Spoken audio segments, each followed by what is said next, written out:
Live from the Talking Joe Studios. It's Talking Joe.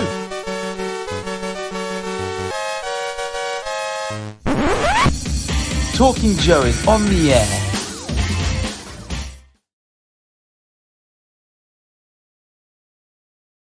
It is indeed me, Mark, from Talking Joe, and you are watching Talking Joe, the comic book podcast for G.I. Joe. And today I am doing a live stream just for the sake of it, because I pinged Diana Davis, who is, checks job description, now the creative consultant for G.I. Joe, a real American hero, which just came out this last Wednesday. So I said to Diana, do you want to pop on? We can talk G.I. Joe for a little bit. She said, sure. So that is what we are going to do. And because I've got one, let's play a jingle.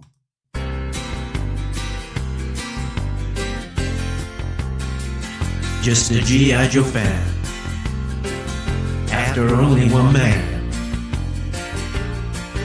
It's the Joe First Sergeant Dude. Thank you, man.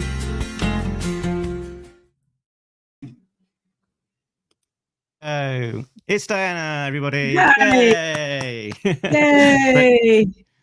Thanks so much for joining us. I imagine it's been a heck of a week. Has it been just exciting times all around? Yeah, the build-up's been great. I've been excited for actually around a year, but this last month it sort of crescendoed until I was basically bouncing up and down waiting. Yesterday was fantastic, so it was a lot of fun to see the reaction hit. So many, over the last year, it's like, okay, I can't wait till they find out when we officially reveal. And then multiple times somebody's over your way has been ruining my party with his reveals of things. Oh, right. You shall not be named. Why would you do that? Wreck my fun. But this time, he didn't reveal. There's only so much he could reveal. So boom. Yeah. It was a great day. I think everyone when it gets actually just, enjoying this detail of the story, there's only so much you can reveal. Actually, at a certain point, you just have to sit down and read the darn comic book. Yeah. and see what you think of it. Yeah. Well, I was half expecting him to do some sort of story time where he read and then held up pages because just wreck everyone's secrets, right? But no, I'm glad. And everyone I spoke to yesterday, that we're really happy. Larry had a great day yesterday, I'm told. So he had a blast. Yeah, so Larry was, I think, yesterday evening at Forbidden Planet in New York. Am I remembering that correctly? Yeah, he was doing a signing there. And I think earlier in the week, he went down to CGC in Florida to sign books with Kubert. So that's great. And, it's cool to see it hit so well and people be so happy and going into second printing, because sold out at the retailer level. I've had people say, I went to my comic book shop an hour after they opened and there were none. And my local comic book story is that for 20 years, I've been basically the sole subscriber to G.I. Joe. And I saw on their social media this week they posted, that they had their hot comic of the week was G.I. Joe. G.I. Joe, yeah, yay! You're getting it for people that aren't me. That's amazing. Yeah, the place I used to do pulls is like you and one other guy is the only, and now it's different. I think they learned, at least out here. I'm not gonna say they learned. That's rude, but I think the Void Rivals release. Sort of any comic retailer that didn't get it realized, oh, shoot, maybe we should not hold off on those things, because, I found it at 3 stores and a couple of other stores said we didn't know what it was. But now that they were aware, they're stocking these things ahead of time. Yeah, that 1, 2, 3 of Void Rivals being such a spectacular sort of out of nowhere blow up success, followed by Transformers being a massive success and going back to whatever printing that's on. I think Void Rivals might be on is it 5th printing or something? Somewhere around there, yeah. yeah, Transformers back to multiple printing being super hot, and then GI Joe is part of that collective family, so it's sort of only helping it all, and sort of adding to that collective excitement. So that's yeah, it's great. Have you got any idea of the sort of sales numbers that GI Joe has got? No. All I know is that the sellout was at the retailer, not retailer level, Mm-hmm. the distributor level. So they're gone. I have no clue as to the sales in stores yet, and I don't think we'll really know until sometime next week when there's time to compile it. Yeah, I can only imagine that it will be many multiples of a standard, monthly that we've been, has been the routine for the previous era. So that's exciting. It's likely reach a much bigger audience to dig their teeth into it. I think so. Yeah, it's very satisfying. It's very satisfying to see that the book is, people wanted it. People were running out to get it. People were, I know there's tons of variant covers, which completists are upset about some of them. And I get it, when you want one of everything, especially when the cover that's proving hard to find. At the same time, this is an industry where gathered editions tend to sell a little better, but a lot of people wait for them. So, you're going to make it's there to get a good sales for the book, but this one did, it didn't need the variants. But at the same time, I didn't mind seeing all these beautiful covers and all these artists excited to draw. And it's exciting to see that, I'm not a variant collector, but it's exciting to see the art for it. And each time it drops, it's another news story, then another reason to be talking about the latest issue of GI Joe, which again can only help for building up the excitement and making people realize that it's out there. Yeah, and every artist asked to draw a cover was legitimately happy to do so, which is also a nice, they remember Joe, they love Joe, and they want to draw the cover. Yeah, can you tell us a little bit about the process by which these about the variant cover process, how it sort of comes about, and how the artists get involved, and how the covers are decided? I am not entirely clear on the process, but from my point of view, what I was experiencing was, Alex Anton, our amazing editor, had people he knew wanted to draw the book and would reach out and say, would you want to draw the book? And they usually, I don't think he heard no's. They'd get a sketch in that would come my way. I mean, there were weeks where almost every day it's like, what do you think of this? What can we do? Is there, and usually they were spot on. Most people are really familiar. There might have been a few things off just a little, and so those were the covers that went for the book. The retailer variants, retailers would have to purchase a certain number of copies, and then they would be able to have their artist of choice do the book. Okay. And so those are usually their choice. And, it's not just retailers. I would imagine, anyone able to purchase a certain number of books, like a convention person, someone running their own convention. I imagine that's how that works too. I think for the Transformers #1, there was a podcast that got their own variant, which is quite exciting for them. You could do a Talking Joe variant of like 304. I don't know that I'd be able to. I forget the number of copies you have to order. Yeah.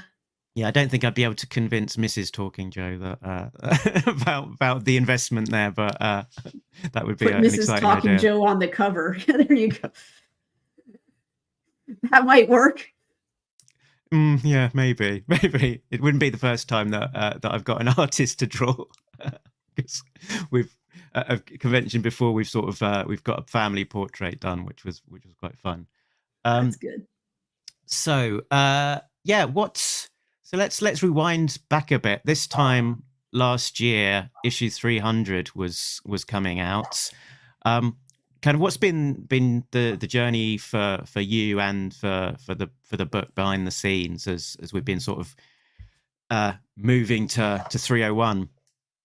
Well, we all, I don't know when everyone exactly got the news that this was the license, but I think a good number of us got it all in the same email where unfortunately we were told. And that was probably after they had found out already at IDW, but it was more than a year ago. So I was, several months before that. I don't want to be exact in the timeline. I do know that we knew that whoever was getting the book was excited to be getting it. Thrilled to be getting it. It was one of those really hard days because we only knew where Larry was going. So the book goes with Larry. If they're going to do G.I. Joe at another publisher, ARAH is always going to go. It's not like they're only going to make their own and they don't want it. They always do. Of course they do. You don't have someone who's been writing the same comic on and off since 1982 and say, "Oh yeah, no, we don't want that anymore." That would be a very stupid. That's not a good choice. And I don't know any comic publisher that would do it. So we knew when we were putting together the last several issues, which is why we were going all in on making them fantastic. I mean, all the artists, we were doing it between Shannon and Andrew and Netho, and it was bittersweet because those issues were pretty amazing, really, for me. I mean, we were setting up something that had already been decided.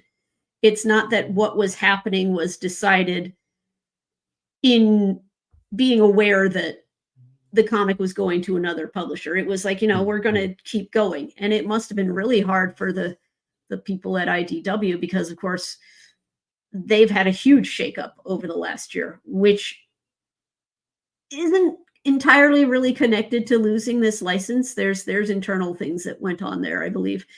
So that was kind of rough for everyone involved. It was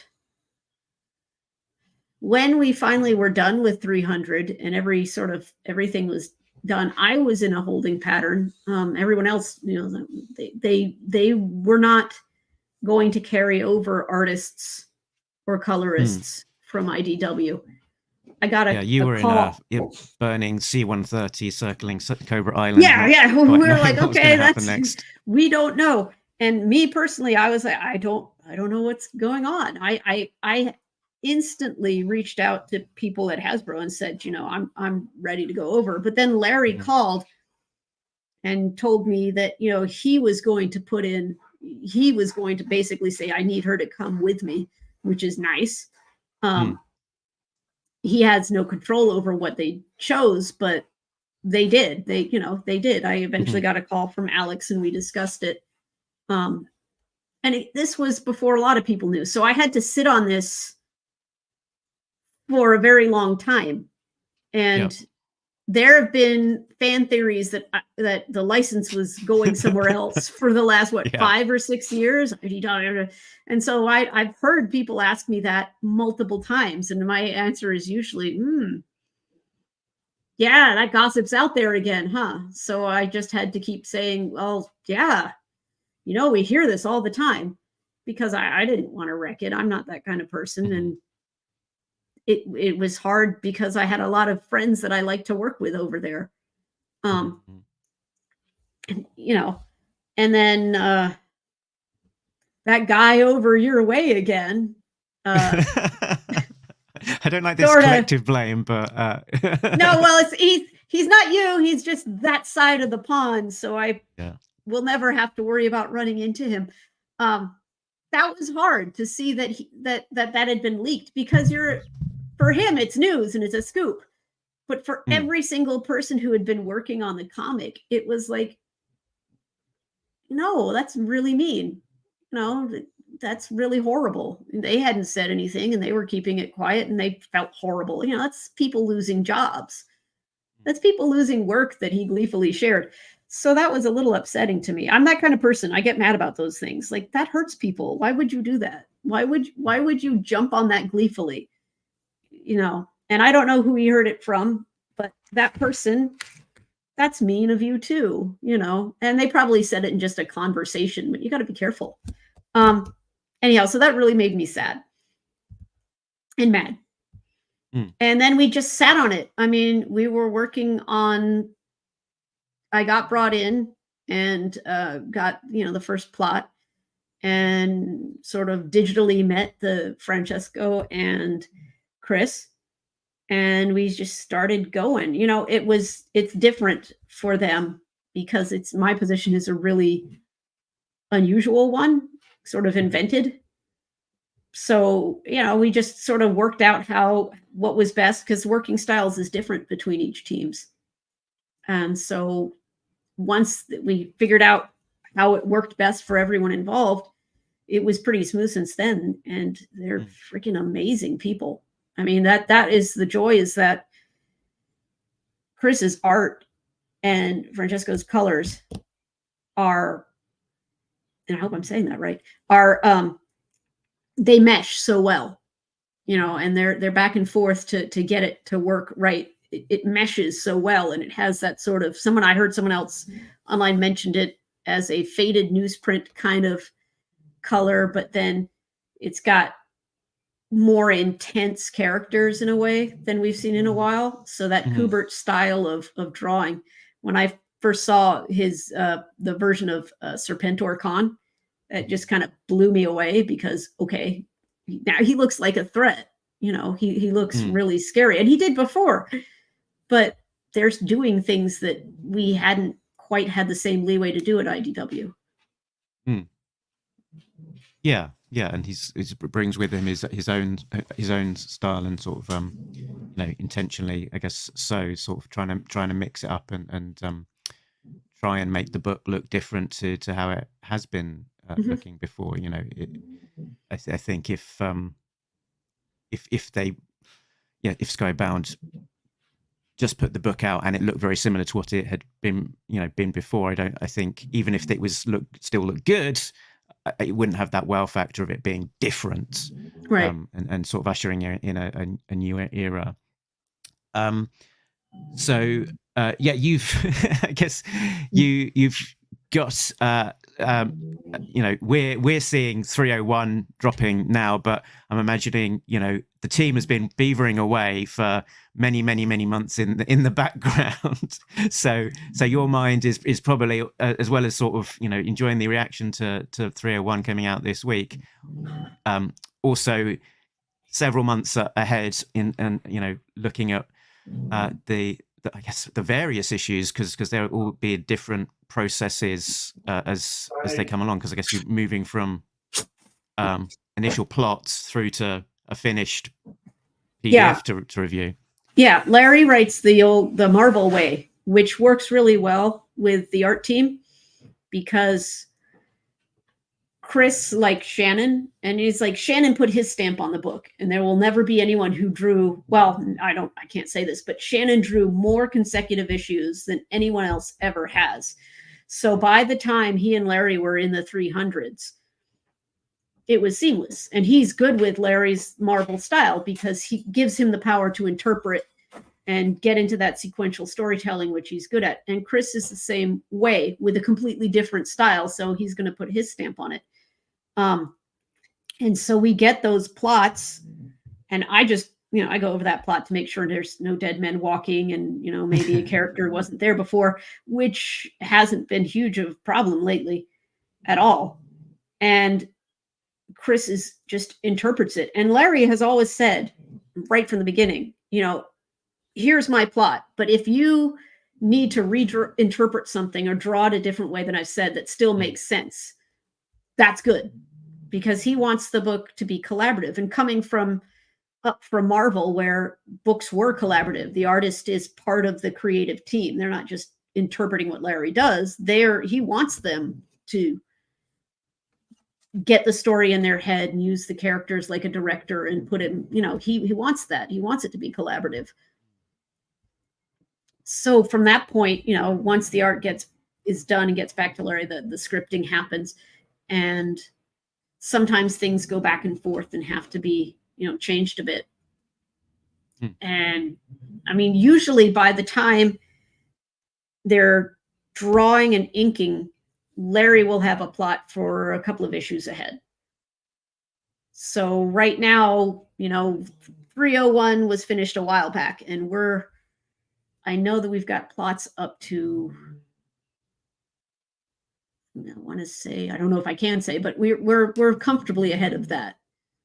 Yeah, I think I saw a post from Larry a few months ago saying that he was on 304 at that point in time. So I imagine that we must be some ways ahead of that in terms of that initial plot stage, which is nice to know that there's a a bit of a backlog that when it's not that sort of that element of the artist being sort of under such tight pressure that they got to get it out this week, because otherwise we're going to be behind.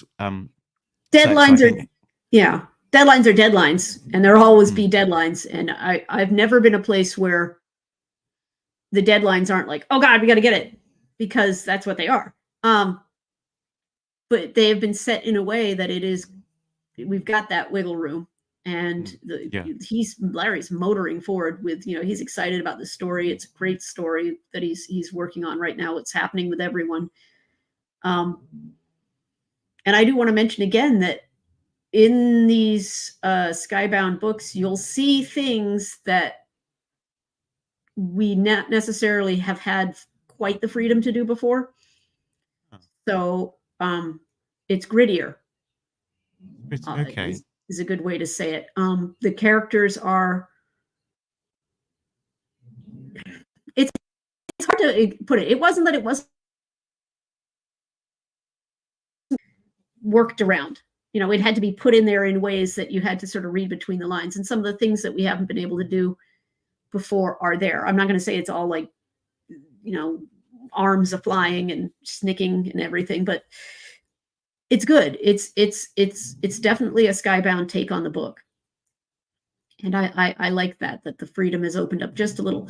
There are some things we're still not going to ever be able to do, and that's just going to have to be accepted. Yeah, is there anything specific or sort of more generally that you can talk about the how the experience of working for the Skybound book is versus maybe the experience of working on the IDW book? It's pretty similar. It's all a digital process. We're all in different places. And so the plot comes through and we start getting on it, and I'll work on anything in the plot. My job now involves also, I'm working on continuing to compile a database of characters as how they have appeared. So that way, any new artist, I can send them that box, which makes it a lot better, because again, you had someone like Shannon who knew Joe and had been working on it so long, and Larry would say, and then a blah, blah, blah goes by in the background, and Shannon knew exactly what it was. He could draw it. But artists who have not necessarily worked on the book, or they're a little younger, so they weren't they weren't kids in the 80s. They may not have collected all the toys. They know what it is, but they don't know everything in detail. They're not going to be able to do that. So the big difference right now is that these artists are fantastic, but sometimes something very niche to G.I. Joe might be mentioned, and they don't, what is that? And so if they look it up online, for example, let's say someone mentions Mainframe. Okay, we all know what instantly, anyone watching this who's a Joe fan, you and I, we all know what Mainframe is, right? But if you are not familiar with Mainframe, because he's not necessarily one of the big, major, famous characters, and you're looking up mainframe online, you might get two completely different visuals of who mainframe is. So you'll get you can type in IDW mainframe, right? There's the ARAH mainframe, but then there's the mainframe from the other books, who is completely different, looks completely different. And so that's a problem. If you've got a deadline, you got to get the art done. So I want to compile what the characters look like in ARAH so that they have that to get to. Well, Crimson Guard Immortal. Well, if you don't know that Crimson Guard Immortal is a totally different person than a Crimson Guardsman, it's hard to get. And this is nothing on Larry or on Hasbro, but if you name a character a Viper, and then you have Techno Vipers, and you have Night Creepers, what is all the Vipers? Techno Vipers, Tele Viper, Toxo Tele Viper. Viper, Toxo Viper. That's the If tease. you're not all the Vipery Vipers, Ice Cream Viper, Mechanic Viper, all the Vipers. But if you're not familiar with G.I. Joe, you wouldn't realize that when Larry says Viper, it's not the original Viper. If it's a Toxo Viper, it's not a regular Viper with a vacuum cleaner or something.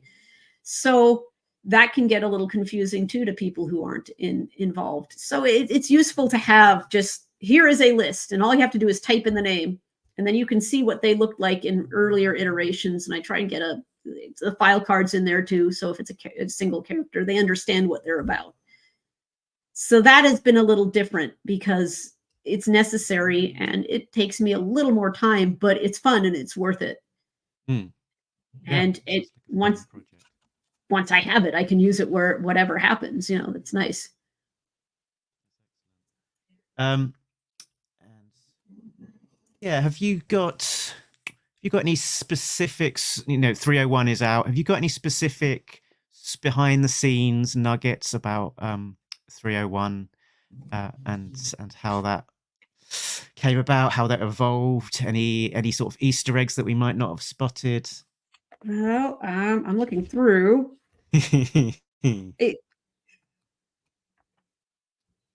Let's see. Well, one thing I do want people to know is that the letters page is now open again. And so IDW had stopped doing letters, and I know people missed that. And so Alex wants letters.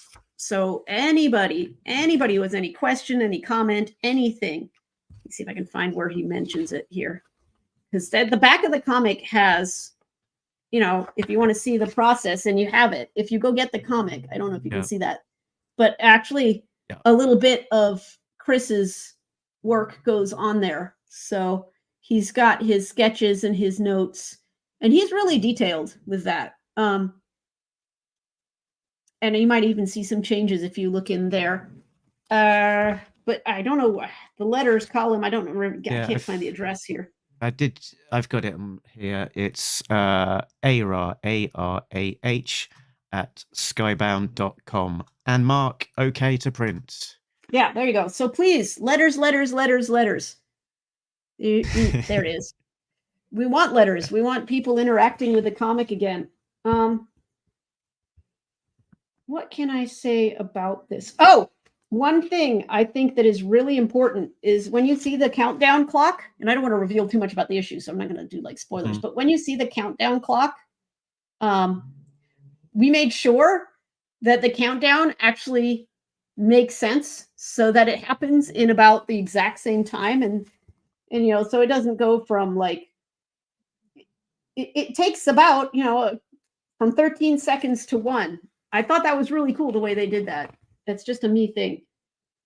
But there aren't necessarily as many Easter eggs or hidden things in the book as one would think.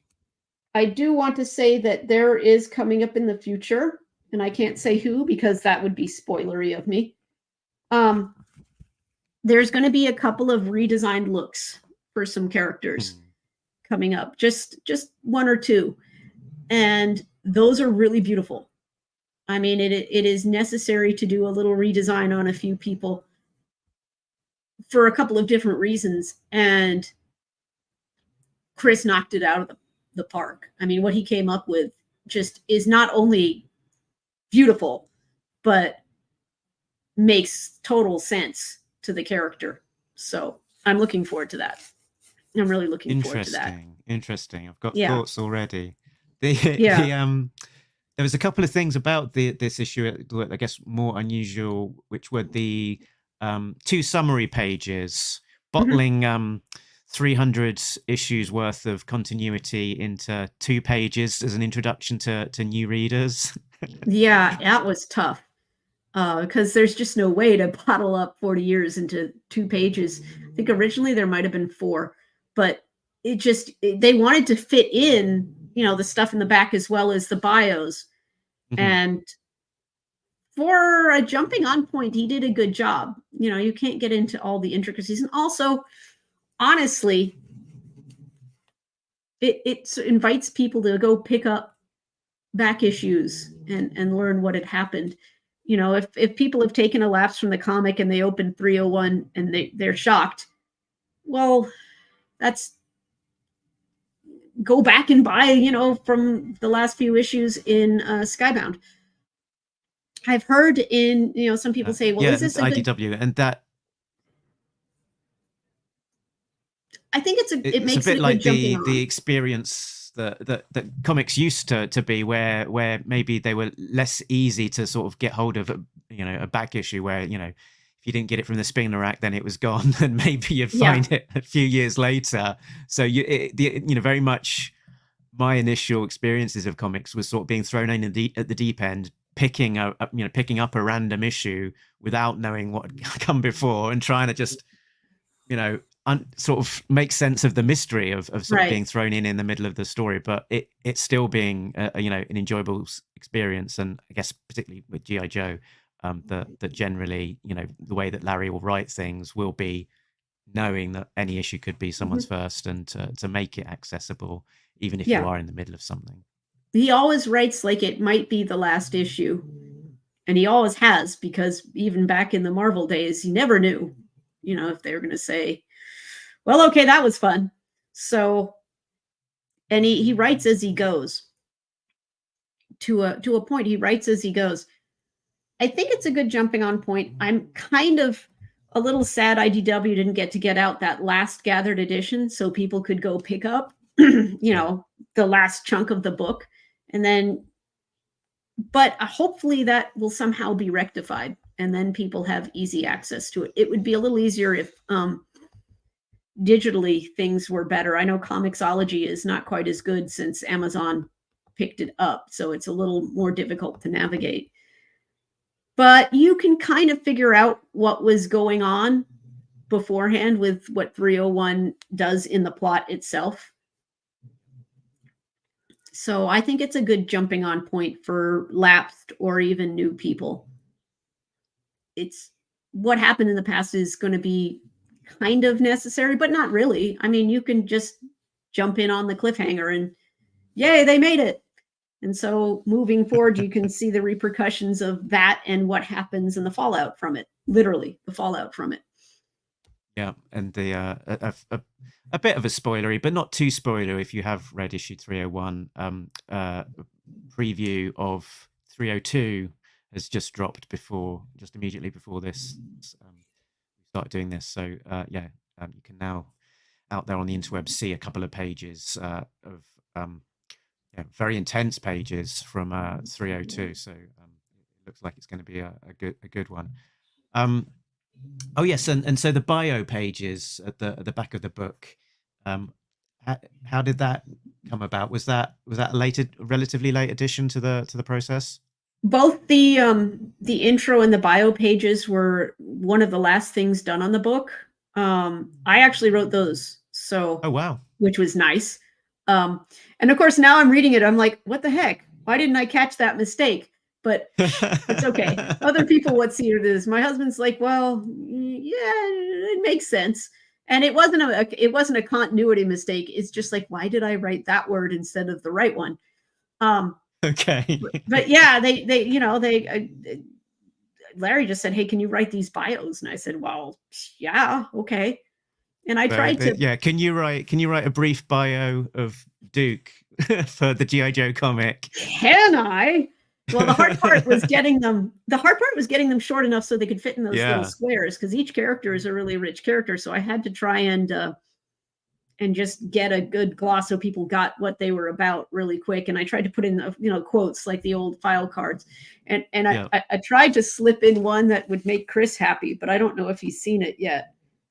So we'll see. Oh yes, I know what you're talking about. I saw that and thought, did Chris McLeod write this bio? No, actually, that particular character's bio, I think, made another person happy because it mentions twins. I saw that, and yeah, a certain person on a certain message board would be, I'm sure, delighted by an acknowledgement in print that Zarana is shown as being the twin of Xandar. So that's delightful for that person. I like doing that. Larry had already done that in a IDW issue, and I'm like, well, let's double down and it identifies her. It also mentions Xandar, so we can bring him in later. And why not make someone happy? It can be canon. No one said they weren't. People have twins sometimes. That's one. They look alike. That's the thing. They dye their hair the same color. Either that or they were born with some really strange genetic abnormality of pink hairness. Pink hairness. That's the thing now. Yeah, pink hairness. I still don't. I mean, their brother changes color, so. Yeah, true. Yeah, they've all got that. Yeah. Never know. And I don't understand what obsession their parents had with the letter Z, but they had a Zaddy. And a zombie. Yeah. Before I forget, I did want to mention this, that there was an interview with Audible Interlude with editor Alex Antoni. Is that pronounced right? Antone or Antoni? You know what? I know he's Italian, so it might be Antone.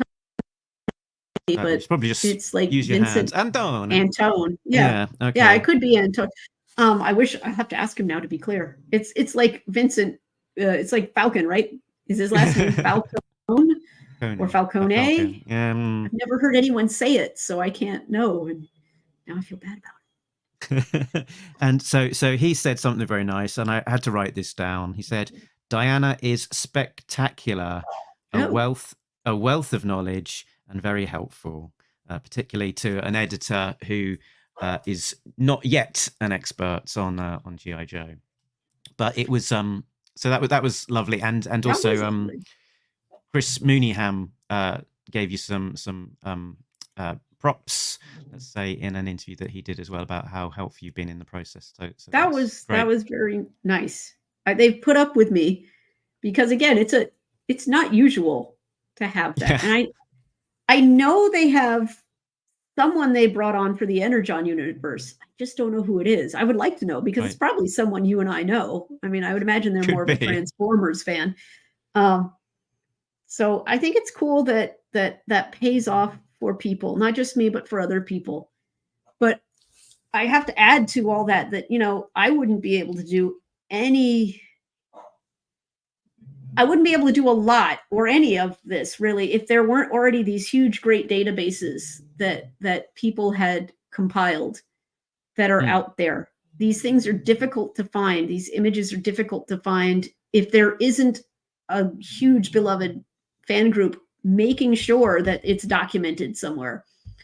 So anywhere from 3D Joe's, Yojo.com, those have been for a very long time go-tos for people long before I came on board. And then there are people like, good old Quick Quick's Theater, which isn't around anymore, that compiles information about the cartoon, and people who document all the images, and the fact that thank God Hasbro's got the cartoons on YouTube too, so that we can go through those. And it's just fantastic. And Hasbro, they have sent me and a few others copies of everything they have that I can look through too. So it may take some time, but if I need something and I can't find it anywhere else, I can always skim back through issues if I know what the issues are.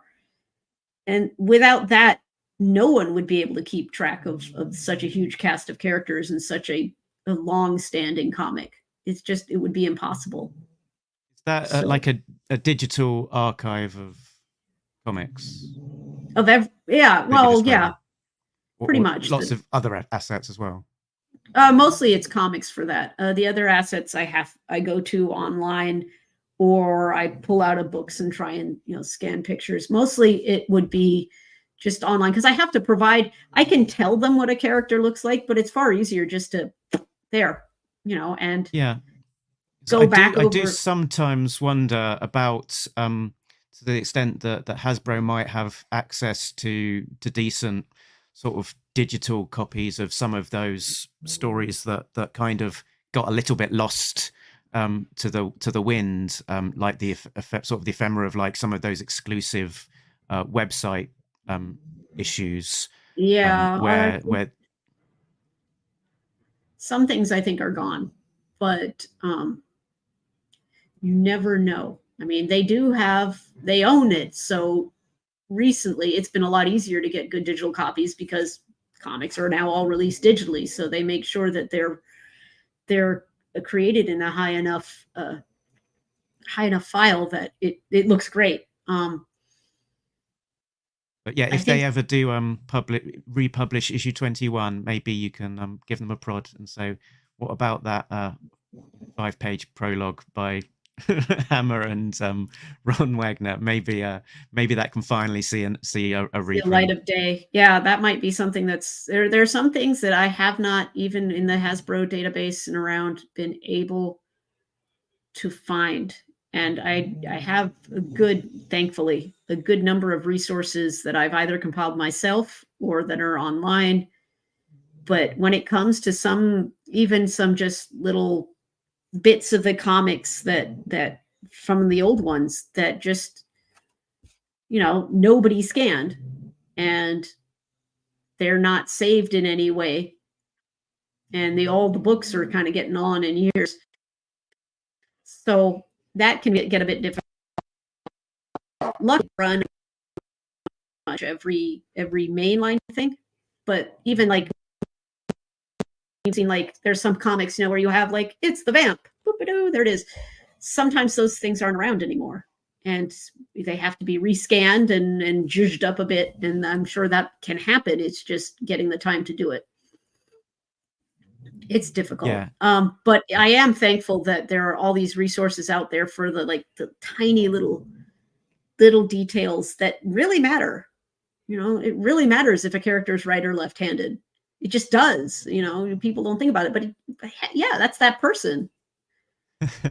That's that person there. You flip the cover, do what you can. It matters. Or eye color, for example, that's the thing, isn't it? How do you get that right? Yeah, well, and you don't go to the cartoons because sometimes their eye colors were different in the cartoons and the comic. And the fact that they're based on real people, so you kind of want to get it right. Or even just things, and again, this has been something with Joe since the very beginning. You kind of got to be familiar with what the military is really like, even though it's a sci-fi book, really. It is based in reality and it's a lot more realistic, but it's always been a sci-fi book. It's always had giant robots and things. But when Larry means a gun, he means a gun. And, you use that gun. I have a book he recommended to me just when I was doing horrible fan fiction, just so I understood what the guns looked like and how they worked and what they were called and everything. And it's useful. And you want to make sure that even if it's a sci-fi gun, you make it look like it could exist. So if Scarlett's shooting a bunch of arrows, well, does she have time to reload, or is there a feed? Well, of course there's going to be a feed, but you need to make sure you put that, because even though the cover looks glorious and beautiful, there's going to be that like one or two guys that see it and like, well, how is she reloading? Or, along those lines. Or why is her finger on the trigger when she's not shooting anything? Those tiny little details, they make a difference to people who actually served. Uniform's got to be the right color. Yeah.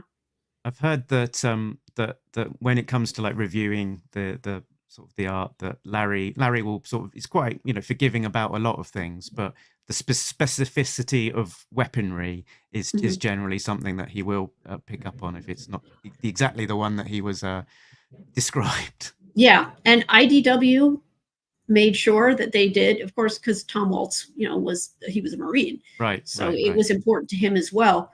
And Skybound has also jumped on board with that. They want it to look right. They're willing to the details matter in these situations, and you've got to leave room for artistic interpretation. That's part of drawing the book. You want to make sure that the artist can put his stamp on it. So you want to make sure that it's not just rehashing someone else's style, but everyone has been down firm in making sure that we're making sure the military part can be accurate. It has to, because there are people who are in the military who have read this book since they were kids, and that's one of the reasons they're in the military.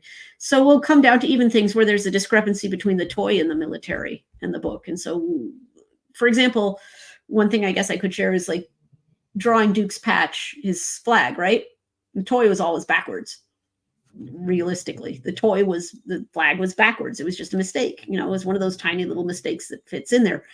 And it did come down to, well, do we draw it accurate to the toy or do we draw it accurate to the military? And instantly, no, we draw it accurate to the military, and if anyone complains, so okay.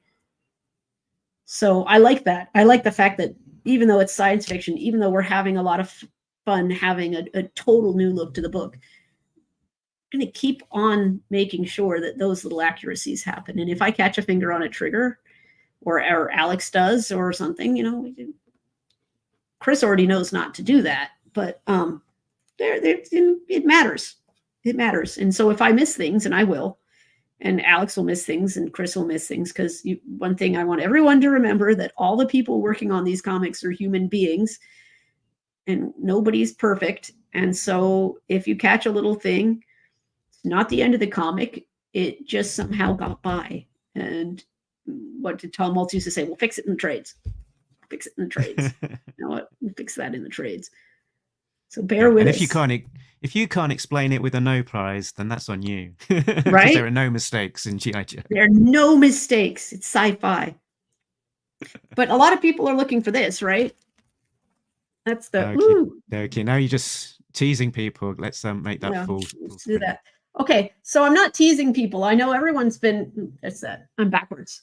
So everyone's looking for the Carson Thorne cover, and I do want to remind you guys that I guess I can take it out of the plastic. There are foil variants to this, and so. Oh, that looks nice. Isn't that nice? Shiny. Everyone's pew-pewing. So it's a virgin foil variant, and that cover is glorious. And usually, when people ask me, I look on the back. And usually if it's a retailer incentive or a retailer variant, the retailer's name would be back on there. And I haven't seen it. And so you asked me and other people asked me, I'm trying to see. I emailed Alex to ask about it, and I did get a response. And he does say it's a retailer variant. Excuse me while I scan over the emails. No, hold on. Reading order fan. Now, I asked him what retailer, and he said Whatnot. Whatnot. Okay. So I've looked on. Yeah. I didn't think Whatnot was a realtor. Do I disappear when I look at something else here?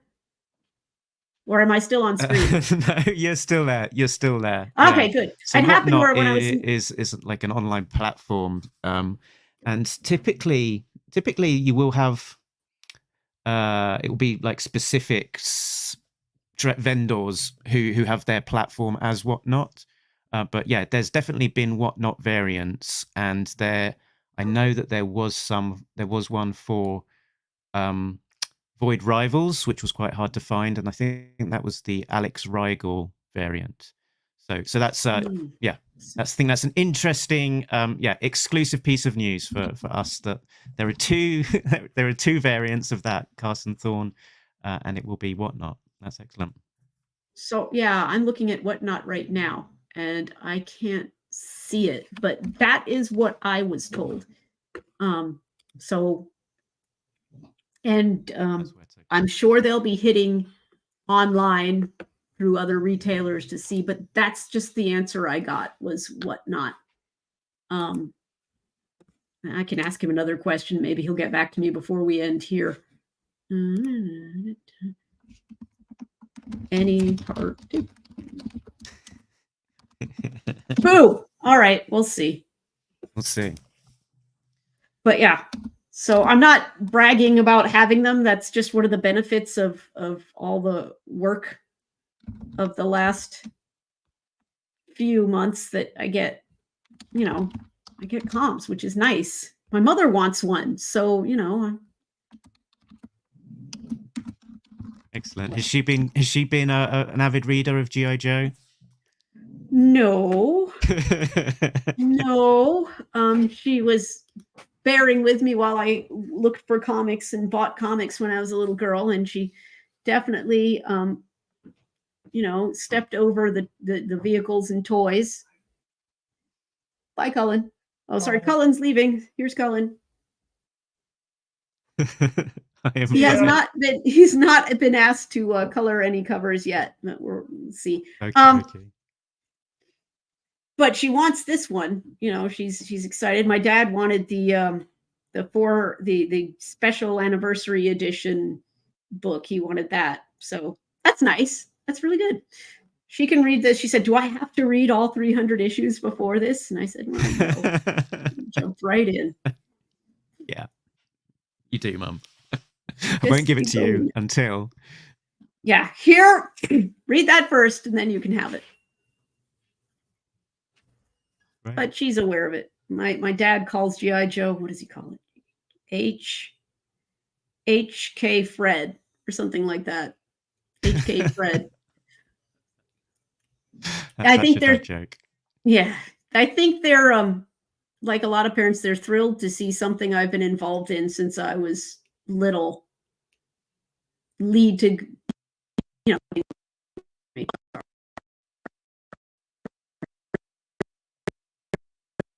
that it works out. I lost you for a second there. Don't know if. Oh, yeah, it's kind of spotty reception for some reason. I'm not even up at the bonsai nursery. They just, my parents are thrilled to see all this come to a head where I'm actually being able to be involved in a bigger way. It's nice. It's nice to do. It's good to, keeping me happy. And I think I gotta say it's kind of a golden time right now for G.I. Joe in terms of product and licensed products and comics and everything. And I hope that doesn't go away. You've got people who really care about the book at Hasbro and at and just the line, and they're fantastic people and a lot of fun. And I'm hoping more people dive in. Yeah, it does feel like that, doesn't it? It does feel like sort of the various elements of it are sort of giving us a bit of a golden time that we've not seen in a long time. That with the success of Classified being such a huge thing, that toys are so out there.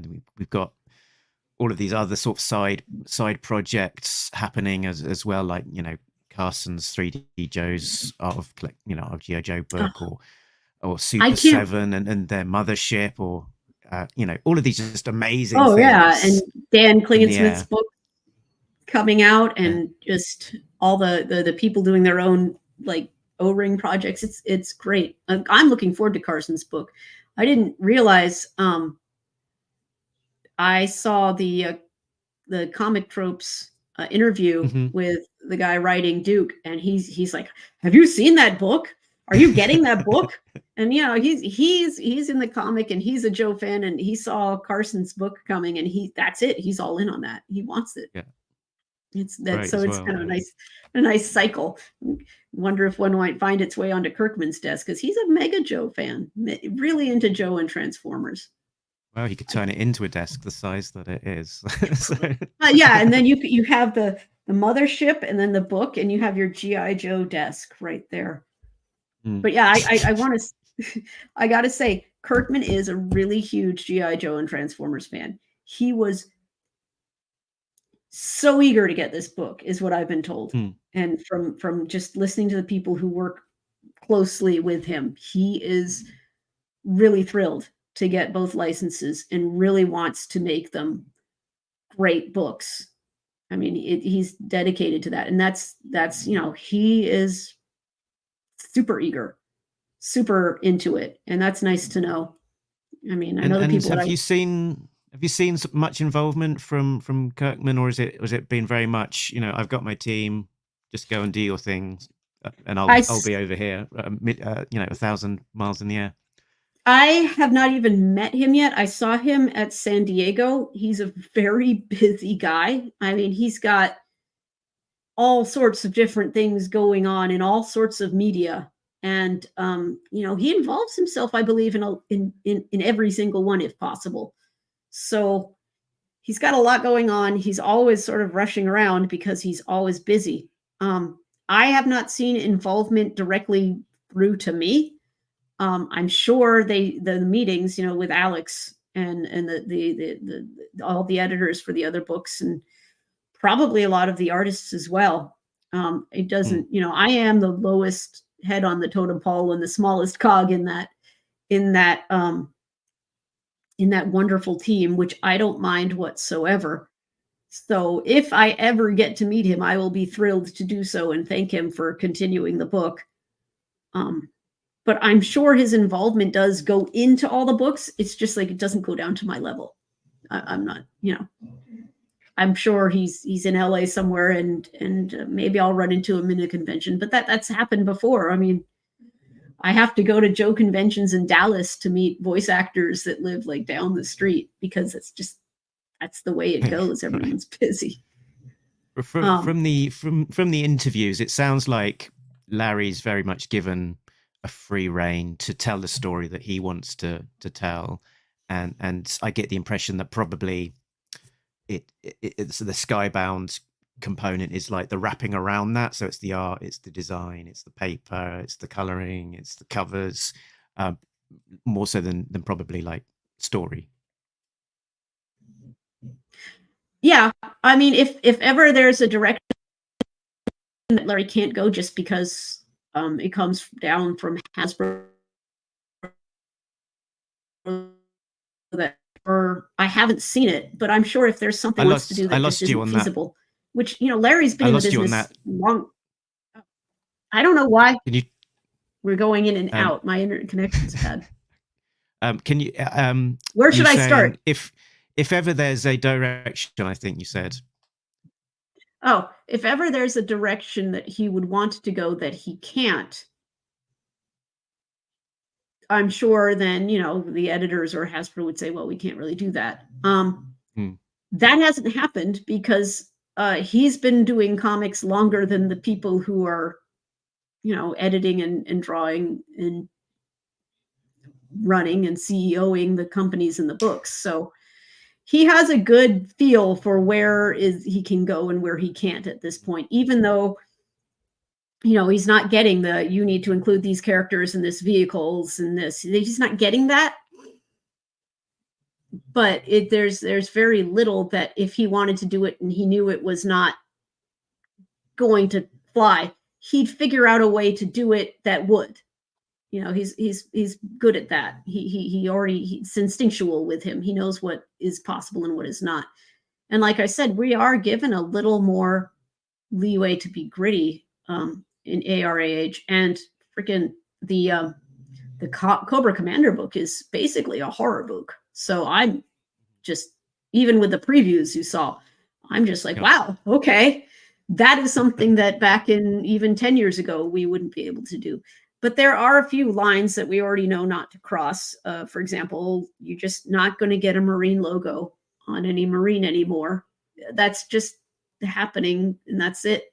Certain characters can't wear certain things anymore. That really doesn't. that doesn't I hamper the immediately know what story. you're talking about. Yeah, that doesn't hamper the story whatsoever. I'm not a different person if I'm not wearing my, convention pin vest. One day I may not wear it to a convention, but it's fine. I'll still act the same, just probably, it's a little lighter since I'm not wearing it, so I can walk around a little more easily. And that's just a sign of the world. We can't do things that we used to anymore. And usually there's a good reason behind it. And why would you want to? Gee, is it really that big of a deal to just say, okay, that's fine. That doesn't change the story. I'll let that one go. If the people writing the book are fine with it, then I don't really see why. And there are some things that I've argued. I know I go on at length, but there are some things, honestly, I have gone back and said, why? And here are my reasons why I don't think it's something to be avoided. And honestly, people will listen. They're not rude about it, and they'll say, yeah, those reasons, but no. And okay, then you move on. Okay. I've got somebody at my door. So Oh, no. I'm going to. Yeah, I can go on at great length. Disappear. Sorry about that. It's been a great day. So what I will do is I will, I think, end it there and just say thank you so much for joining us, Diana, and hope everyone jumps on and catches 301 if you have not done already. There's so many covers to choose from. Find the one you like, and so just remember that. Do I have to sing? Go on, sing for me. I don't even remember the words. What is it? Nobody along Beats the bottom. Talking Joe, an international podcast. Bye. Cheerio. Whatnot.